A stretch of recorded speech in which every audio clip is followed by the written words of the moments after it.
அன்னையே, ஆரோக்கிய அன்னையே, அழகுள்ள வேளையில் ஆலயம் கொண்ட எங்கள் அன்னையே, அன்னையே, கடலின் அலைகள் காவியம் பாடும், கார்முகில் கூட்டம் கருணை கூறும், மணல் வெறி தாழையும் மனமது வீசும், மாதா உங்கள் மகிமை சொல்லும் அன்னையே, ஆரோக்கிய அன்னையே, அழகுள்ள வேளையில் ஆலயம் கொண்ட எங்கள் அன்னையே,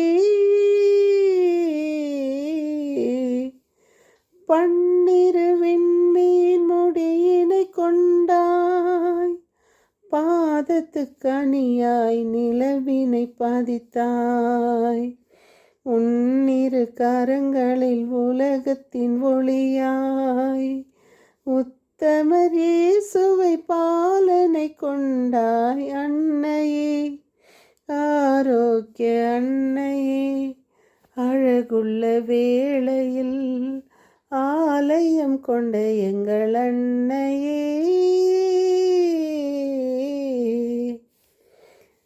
என் இனிய உறவுகளே, 3/8/24 இருக்கிறோம். நாம் அன்னையை நாம் போற்றும் நாள் முதல் சனிக்கிழமை, அன்னைக்கு உகந்த நாள். நாம் ஒவ்வொருவரும் அன்னை மரியாளுக்காக அர்ப்பணிக்கும் நாள். எங்களால் முடிந்தவரை உம்மிடம் கொண்டு வருகிறோம் என்று ஒவ்வொரு நாளும் நாம் சொல்கிறோம். அந்த ஜெபத்தில் முடிந்தாலும் மற்றவர்களை அன்னையிடம் கொண்டு வருவோம். இன்றைய தூய நற்செய்தி மத்தேயு 14:1-12. ஏரோது யோவானின் தலையை வெட்ட செய்தான். யோவானுடைய சீடர் வந்து இயேசுவிடம் அறிவித்தனர். குறுநில மன்னன் இயேசுவை பற்றி செய்தியை கேள்வியுற்றான். இவர் திருமுழுக்கு யோவான் தான். இறந்த யோவானை கடவுள் உயிர்த்தெழ செய்தார். அதனால் இவர் வல்ல செயல்கள் செய்கிறார் என்று தன் ஊழியரிடம் சொல்கிறான். ஆம், ஏன்னா ஏன் யோவானார் தலை வெட்ட செய்தார்னா, யோவான் வந்து அவரிடம் போய் சொல்கிறார், நீ வந்து உன்னுடைய சகோதரனின் மனைவியை வைத்திருப்பது முறையல்ல. இந்த காலத்துலேயும் அப்படித்தானே, யார் ரைட்டாக பேசுகிறாங்களோ அவங்கள பிடிக்காது. ஏன்னா உண்மை எப்பவும் கசக்கத்தானே செய்யும்.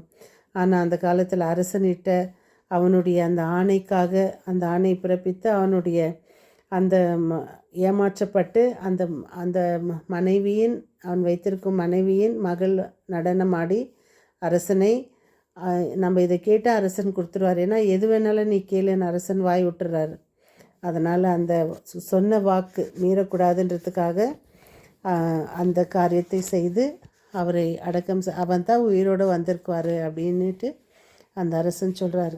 ஆனால் இன்றும் நாம் சில விஷயங்களில் உண்மையை பிறருக்கு எடுத்து சொல்லும்போது நீ செய்வது தவறு என்று சொன்னால் யாருமே ஏற்றுக்கொள்வதில்லை. தவறை ஏற்றுக்கொள்ளாத உலகம் இது. அது இயேசு காலத்திலே இருந்திருக்கு பாருங்கள்.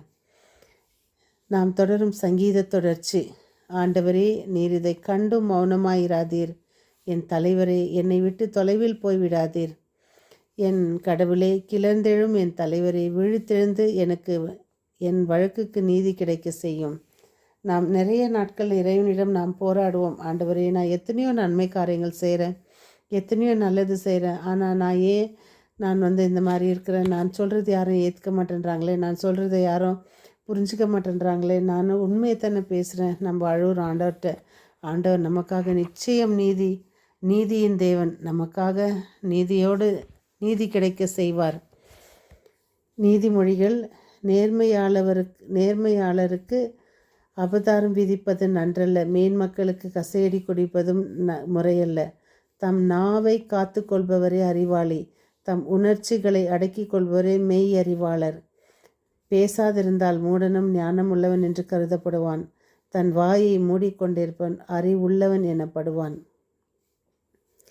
நம்ம ஒவ்வொரு நாளும் நம்ம வந்துட்டு தம் நாவை காத்துக்கொள்வது அறிவால் தம் உணர்ச்சிகளை அடக்கி கொள்பவரே மெய்யறிவாளர்.